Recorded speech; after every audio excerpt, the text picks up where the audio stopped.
Welcome back to Conscious Truth. It's been a few years since I've made a video, but all this recent nonsense about the final experiment has pretty much compelled me to make another video, so here we are. So this coffee table here, obviously it's not perfectly round, but I think it serves to represent the AE model of the flat earth that certain flat earthers seem to be obsessed with, namely Jeranism. So the reason I'm making this video is mainly because I find it just really quite ridiculous the way Jeran is going to be doing this final experiment with Will Duffy. And the fact that Jeran, in all his videos, he constantly says that basically the Earth can only be this AE projection or a globe, apparently. He suggested that in a number of different videos. He basically says that the way the sun moves, he says that if there is no 24-hour sun at the Antarctica, then that will prove that this model is true. And if there is a 24-hour sun at the Antarctica, I can't remember his exact words. He said something along the lines that it would prove that there's not a flat Earth. I'm pretty sure he said that. I'd have to go back and check, but he definitely implied that by the way he's been talking. So I made my 4D flat Earth idea videos years ago. And just for the record, I'd like to say, you know, I've always had a lot of respect for Jeranism. I've been watching his channel since it first started, pretty much. And his videos talking about all the sort of flat Earth measurements and things that you can see that you shouldn't be able to see, the laser tests, the Mount Canigou, all the fake space stuff. You know, all of that was actually his channel was one of the main channels that convinced me that something was not quite right about the globe model and made me research flat Earth. So I have a lot of respect for Jeran, but I don't have a lot of respect for anyone who says that there can only be two models. There can only be the globe and there can only be this flat model. Because I'm sorry to say it, but this model just doesn't work. And I've been saying this for years. I've been leaving comments on Jeran's videos for literally years saying, what about the moon? What about the moon? Why did you never talk about the moon? The moon disproves this model, okay? The sun, yes, okay. Possibly the sun would work on this model. I mean, I have doubts about that as well because as it sets, it should get a lot smaller, but who knows, maybe something weird to do with perspective and all that, it could actually work. But the moon just completely destroys this model. Okay, so I've got here this ball as obviously representing the sun. This is the flat Earth, okay?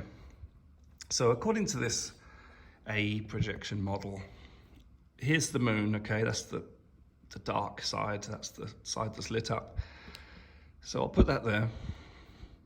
And I've drawn a couple of craters on here, okay? That's a big crater, and there's a small crater. Okay, so let's imagine that the moon is here, because they apparently, in this model, apparently the moon and the sun just go around the surface of the Earth like this. Okay, so if the moon is here, let's see if I can get it to stay still. Oh, dear. There we go. So, person A is standing here, let's say in wherever. Let's say we're in Australia or something. So we're on the east coast of Australia here. I look up at the moon, it looks like this to me, okay? I see this big crater. Oh, but what about this person who's over here in Western Australia? They look up and they see this moon, okay, with this small crater. Okay, it doesn't work. I mean, apart from that, someone over here would obviously see a full moon and someone over here would see a half moon. So it just doesn't work. Okay, it's obvious it doesn't work, and I've been asking Jeren to address this issue for literally years. And I cannot understand how someone can be totally obsessed with this model when it has such an obvious, glaring problem with it. The moon just does not work in this model. Okay, I mean, I've thought about this so much. Okay, another possibility, if the moon was way out here, I was thinking maybe that could work because then everyone would see it the same. But the problem with that is sometimes you look up and you see the moon right above your head. Okay, I've seen the moon directly overhead many times, so how would that happen on this model? If the moon's going around like this, it would never go over anyone's head, would it? So it doesn't work either. So unless, look, I mean, if you want to disprove this model, or you want to prove this model rather, okay, you don't need to go to Antarctica, okay? First of all, you have to explain how the heck does the moon work in this model? Because if you can't explain that, then this model just doesn't work. And you have to abandon it, okay? In exactly the same way that when we measure the Earth and we measure the ground to be flat over massive distances, 10, 20, 30, 100 miles, we observe Mount Canigou, etc. In the same way, we disprove the globe model. The globe model has been disproved many times with many experiments and observations. Okay? And this has been disproven by looking at the moon. Unless you want to say the moon is some kind of like holographic projection and it somehow just looks the same to everyone, but I mean, that's grasping at straws if you ask me. I've never seen anyone explain how the moon is actually supposed to work. So, you know, that's a good question for Jeren, for Witsit. You know, try and explain this, okay? Otherwise, you should really admit that this model has major flaws. So I don't need a trip to Antarctica to tell me that this model doesn't work, okay? But I do know that the Earth has been measured to be flat. You have all the lighthouse measurements that you can see much further than they should be visible. I mean, the list goes on and on and on, so I don't need to repeat that here. So that pretty much wraps it up, I think. The final experiment, well, my position on the final experiment is if, you know, if they see the 24-hour sun, I mean, I think it could easily be faked, that's for starters. I don't think that the military would have a big problem of getting some kind of flying drone or blimp, some kind of silent drone, like a blimp, and attaching a massive light to it, maybe 10, let's say 10 miles away, 20 miles away, and just slowly go around in a circle. That wouldn't be impossible. I think that could be very easily done. So it could be faked like that. Also, again, even if they see a circling sun, it doesn't change the fact that the actual ground beneath our feet has been proven to be flat through various experiments over the years. You know, going back to 100 proofs the Earth is not a globe, and all the canal, what the hell was it called? The Bedford level experiment, and the guy up in Alaska who did the measurement with the lasers on the ice, I forget his name, that was a really good one. Even Jeren did experiments where he reflected sunlight with a mirror over a massive lake. So all these things prove that the Earth, the ground beneath our feet, is actually flat. So observing how the sun moves doesn't change that.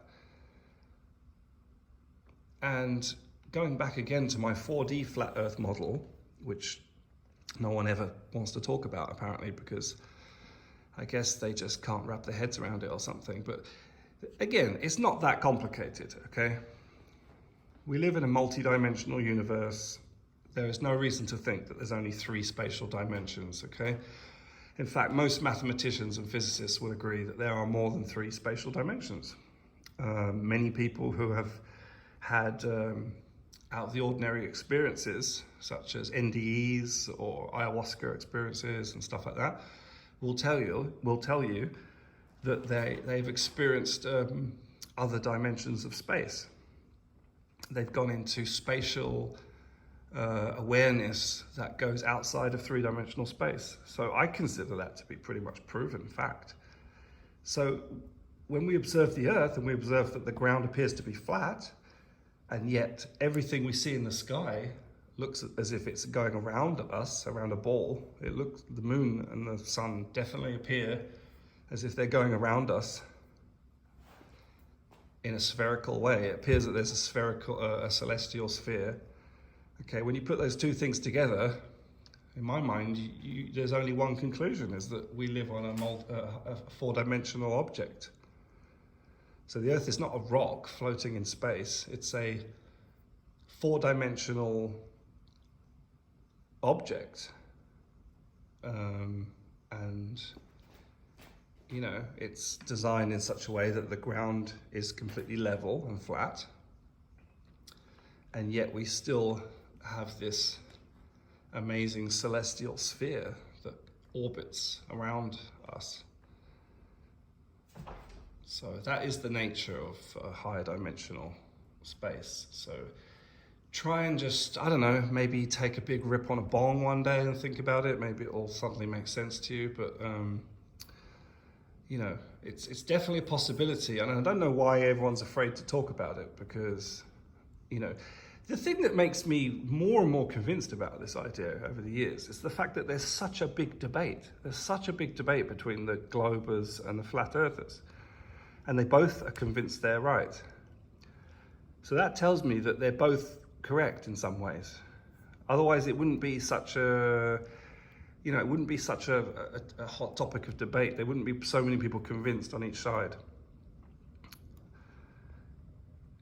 That tells me that there's an element of truth in both camps. You know, there's an element of truth because yes, the sky does appear to be spherical. And yes, the Earth does appear to be flat.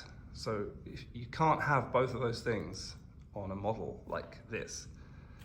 And you can't have both those things on a globe model. So you have to have a model which is something that has the nature of both of these things, and that's the 4D flat Earth model. So there you go. Have a nice day, everyone, and see you next time.